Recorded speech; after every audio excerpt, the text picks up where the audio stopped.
The question here says a steel rod 15 meters long at a temperature of 15 degrees Celsius.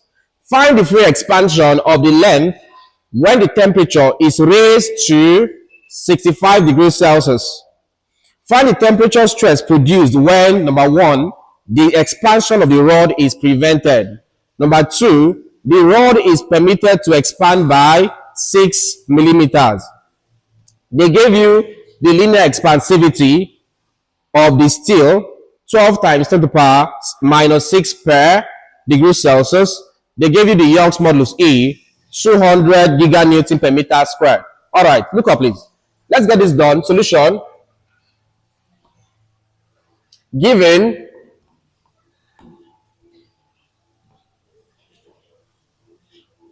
the first thing we are given, they said a steel rod 15 meters long. The first one given there is length L equal to 15 meters. That's the first task there. They said it's at a temperature of 15 degrees Celsius.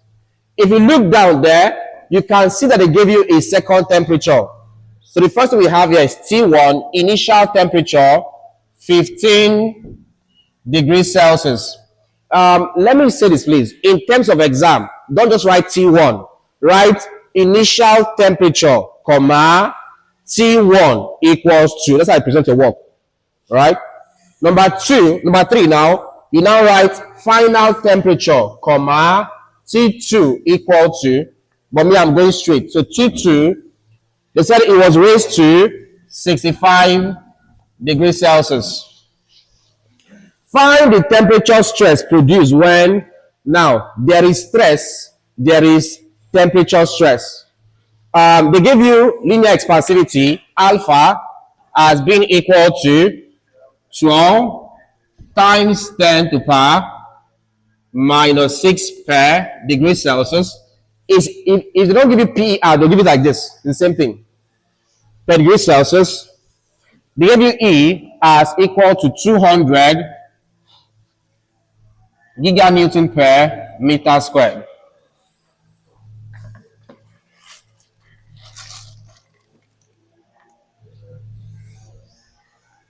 Well, all right, from the question there, the first thing we are asked to find is the free expansion of the what? Length. Let's get free expansion. Free expansion of the length. That's simply change in length. And our formula is that change in length is equal to, what's the formula again there? Length times change in temperature, check. Times what again there? Times linear expansivity, that's it. First things first, are we converting? No conversion. That's equal to, this man is 15. 15 times, this becomes 65 minus 15. And then this one is 12 times 10 to the power minus 6. You have this. Please give me this value, please. 5 times 10. 9 times 10 to the power. In what's the unit? Meter. So you have this. Give me this one in millimeter. What do you have there? Of course, in millimeters, just multiply by 10 to the power 3, and that will give you 9 millimeters. So the free expansion of the length is simply your change in length. If you check under thermal stress, I gave you this as a formula. Let's look at A part. A part said we should find the temperature stress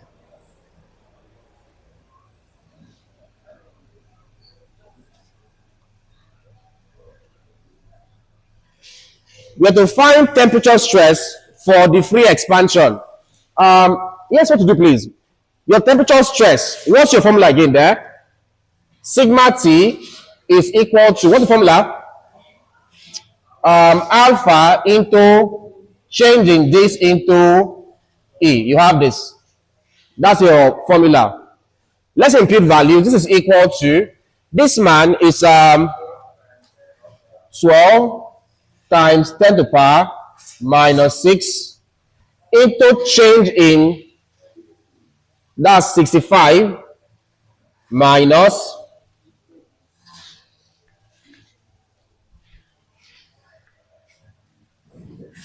minus 15 into Young's modulus, 200 giganewton. Are we converting?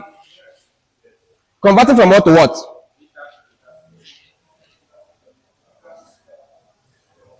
Converting to what, from what to what? From giga to what? It's a simple something that you have to convert, not necessarily. Stress is supposed to be what? Newton per what there? Meter squared. If there's for any reason, if this man here, if you use 200 giga, your answer becomes what there? 200, If you use 200 giganewton, your answer becomes what there? Giganewton per what there? Meter squared. So you don't have to convert. You don't have to. So this becomes 200, right? If you convert to Newton, well, your value will be very big anyways. So, yeah. So sigma t is equal to, multiply with, what do you have? 0.12. What's your unit? Giganewton per meter squared. Please observe this one. I'm still retaining the giga, so I did not convert. So if you had converted, you have 120,000 Newton. It's the same thing, literally. But then why the stress? Right? Why the stress? So that's it. The B part, what's the B part there?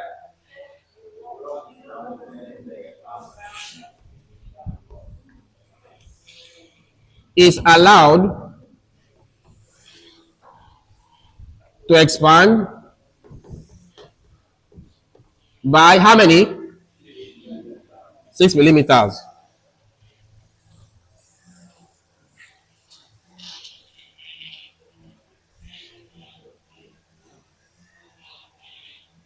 We have to find stress here or strain. Let me see.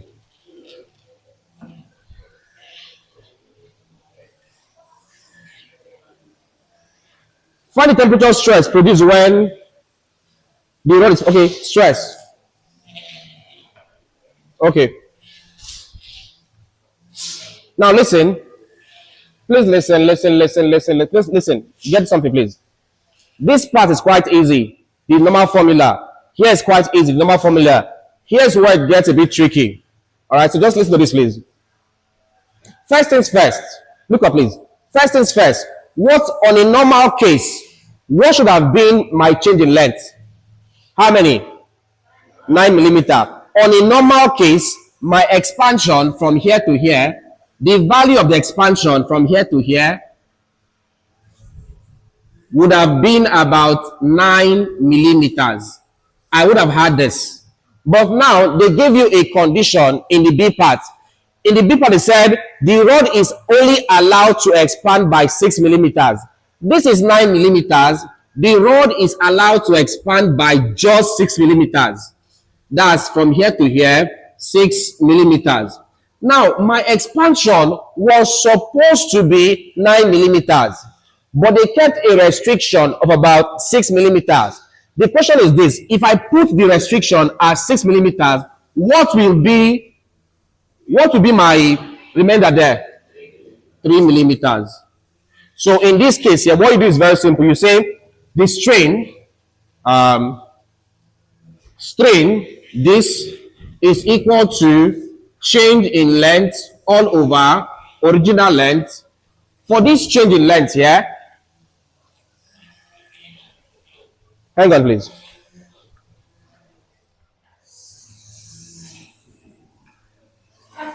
Take down, let me give you a note. Take down. At this point, let me give you a note, please. Take down.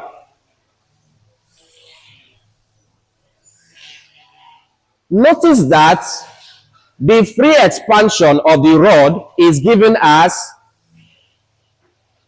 is it given or was it gotten? Was gotten. Notice that the free expansion of the rod was gotten as 9 millimeters. Notice that the free expansion of the rod was gotten as 9 millimeters, comma, if the rod is allowed to only expand by 6 millimeters, if the rod is only allowed to expand by 6 millimeters, if the rod is only allowed to expand by 6 millimeters, then the available expansion is change in length is equal to 9 millimeters minus 6 millimeters, and that will give you 3 millimeters. That's this. My change in length was supposed to be 9. The rod is allowed to expand by only 6. What I'm left with as my change in length is 3 millimeters. Therefore, convert to meters. What do you have there?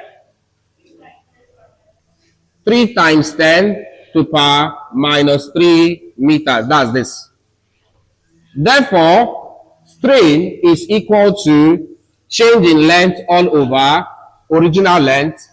That's equal to 3 times 10 to power minus 3 all over original length 15.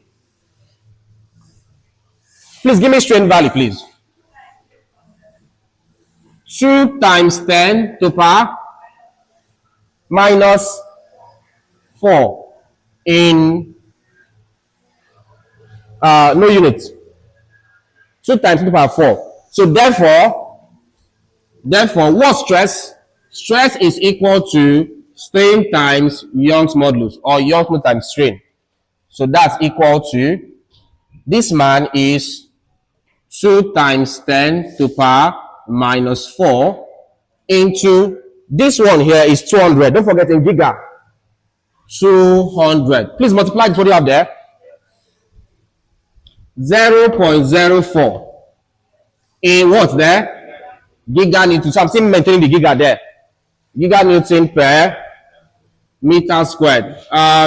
This is not really that professional, right? If this is okay, but I wouldn't present my answer in this form. This is 0.0. Like, come on, 0.0. So instead, I'll multiply this by 3. 1, 2, 3. Here's what I'm saying. I will do this. If I have this as 0.04 giganewton per meter squared, giga is 10 to the power 9. This becomes 0.04 times 10 to the power 9. This is giga newton per meter squared.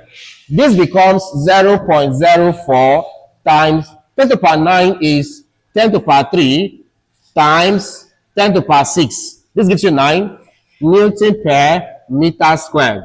Multiply this two. 1, 2, 3. What do you have there? 40. 40. 10 to the power 6 is what? Mega. 40 mega Newton per meter squared. Instead of doing this, I will do this one instead. This value is not appreciable. It's too small. It's not appreciable. Instead, use a mature number, 40, but this time in mega. All right? If you do it like this, are you wrong? You're not wrong. But I will do this and then I'll put equal to this. This is a much more appreciated value. Same thing here too. Same thing here. You could have chosen to convert here to mega. That's it. But that's it basically. That's it.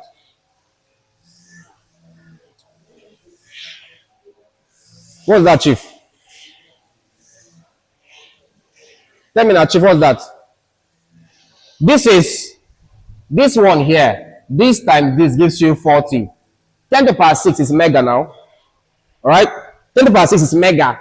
So mega Newton meter squared. That's it. Yes, please.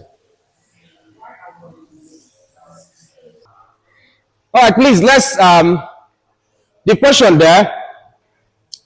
A bar of mild steel of diameter 85 millimeters is placed inside a hollow aluminum cylinder of internal diameter 85 millimeters an external diameter 110 millimeters. Both bar and cylinder have equal length. The resulting composite bar is subjected to an axial compressive load of 950 kilonewton. If the bar and cylinder contract by equal amount, calculate A, the stress in H. B, the temperature of the compressed composite bar is then reduced by 120 degrees Celsius, but no change in length is allowed. Compute the final stress in the bar and in the cylinder. Solution, please. What and what are you giving there? Get more by joining our second-year students channel membership or visit www.jonimanual.com/courses and get the second-year undergraduates one course. Both links in video description.